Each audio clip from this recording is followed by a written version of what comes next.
দুর্গাপুর মহকুমা শাসক দপ্তরের পাশেই পার্ক সংলগ্ন একটি মদের দোকানে দুঃসাহসিক চুরির ঘটনায় চাঞ্চল্য ছড়িয়েছে এলাকা জুড়ে।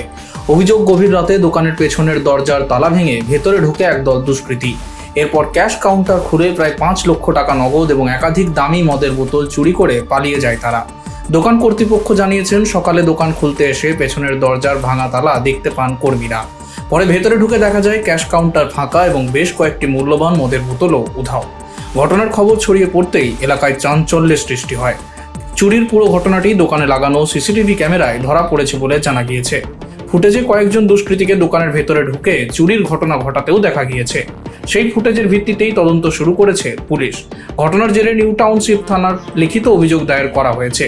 অভিযোগ পাওয়ার পর পুলিশ ঘটনাস্থলে পৌঁছে তদন্ত শুরু করে এবং সিসিটিভি ফুটেজ সংগ্রহ করে।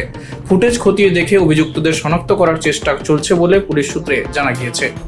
প্রশাসনিক গুরুত্বপূর্ণ দপ্তরের একেবারে পাশেই এমন দুঃসাহসিক চুরির ঘটনায় নিরাপত্তা ব্যবস্থা নিয়েও প্রশ্ন উঠতে শুরু করেছে। পুলিশ জানিয়েছে, ঘটনার সমস্ত দিক খতিয়ে দেখা হচ্ছে এবং দ্রুত অভিযুক্তদের গ্রেপ্তারের চেষ্টা চলছে। রাত 2:30-এ দুজন ঢুকেছিল, মার্চিক তরফে ঢুকেছে। আমাদের শপের ওয়াইন শপের পিছনের গেটটার তালাটাকে কুড়াল দিয়ে ভেঙেছে। তার ফুটেজ আছে আমাদের কাছে। কুড়াল দিয়ে ভাঙার পর ক্যাশে সোজা গেছে, ক্যাশের ড্রয়ারগুলো কুড়াল দিয়ে ছাড়িয়েছে।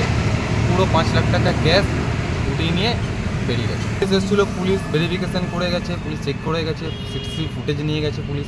Bureau report, street voice digital.